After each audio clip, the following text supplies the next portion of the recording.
भगवान का धन्यवाद और चांदी के सिक्कों से भरी थैली। एक व्यक्ति जो मृत्यु के करीब था, मृत्यु से पहले अपने बेटे को चांदी के सिक्कों से भरा थैला देता है और बताता है कि जब भी इस थैले से चांदी के सिक्के खत्म हो जाएं, तो मैं तुम्हें एक प्रार्थना बताता हूँ।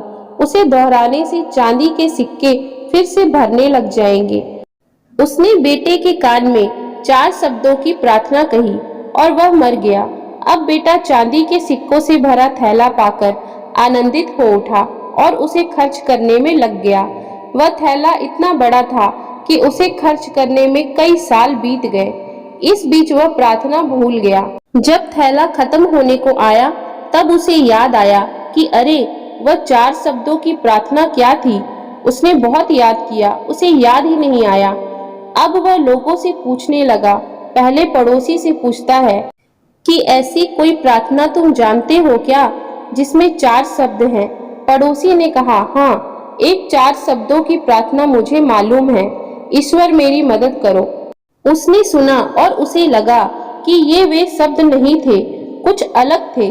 कुछ सुना होता है तो हमें जाना पहचाना सा लगता है। फिर भी उसने वह शब्द बहुत बार दोहराए, लेकिन चांदी के सिक्के नहीं बढ़े, तो वह बहुत दुखी हुआ। फिर एक ब्राह्मण से मिला। उन्होंने बताया कि ईश्वर तुम महान हो, ये 4 शब्दों की प्रार्थना हो सकती है, मगर इसके दोहराने से भी थैला नहीं भरा। वह एक धनिक से मिला। उसने कहा, ईश्वर मुझे धन दो। यह प्रार्थना भी कारगर साबित नहीं हुई। वह बहुत उदास हुआ। उसने सभी से मिलकर देखा, मगर उसे वह प्रार्थना नहीं मिली जो पिताजी ने बताई थी। वह उदास होकर घर में बैठा हुआ था।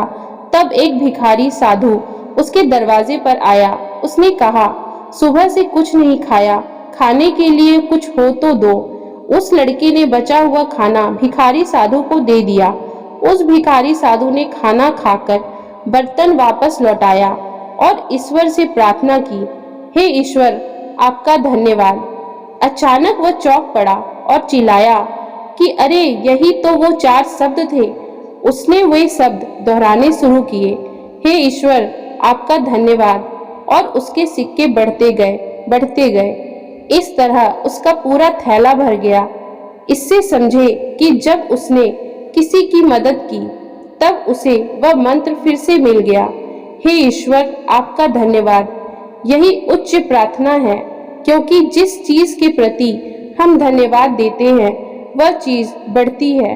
अगर पैसे के लिए धन्यवाद देते हैं तो पैसा बढ़ता है, प्रेम के लिए धन्यवाद देते हैं तो प्रेम बढ़ता है। ऊपर दी गई कहानी से समझे कि हे ईश्वर, तुम्हारा धन्यवाद। ये 4 शब्द नहीं, प्रार्थना की शक्ति है। अगर यह 4 शब्द दोहराना किसी के लिए कठिन हो, तो इसे 3 शब्दों में कह सकते हैं, ईश्वर, आपका धन्यवाद। ये 3 शब्द भी अगर ज्यादा लग रहे हैं तो 2 शब्द कहें, ईश्वर, आपका धन्यवाद। और 2 शब्द भी ज्यादा लग रहे हों तो सिर्फ एक ही शब्द में कह सकते हैं, धन्यवाद। आइए हम सब मिलकर एक साथ धन्यवाद दें उस ईश्वर को जिसने हमें मनुष्य जन्म दिया और उसमें दी 2 बातें। पहली, सांस का चलना। दूसरी, सत्य की प्यास। यही प्यास हमें खोजी से भक्त बनाएगी। भक्ति और प्रार्थना से होगा आनंद, परम आनंद, तेज आनंद। बोलो जय श्री राम। दोस्तों, अगर आपको हमारी ये कहानी अच्छी लगी हो तो कृपया आप हमारे चैनल को लाइक, शेयर एंड सब्सक्राइब जरूर करें, जिससे हम आपके लिए और भी अच्छी अच्छी कहानियाँ लाते रहें। Thank you for watching.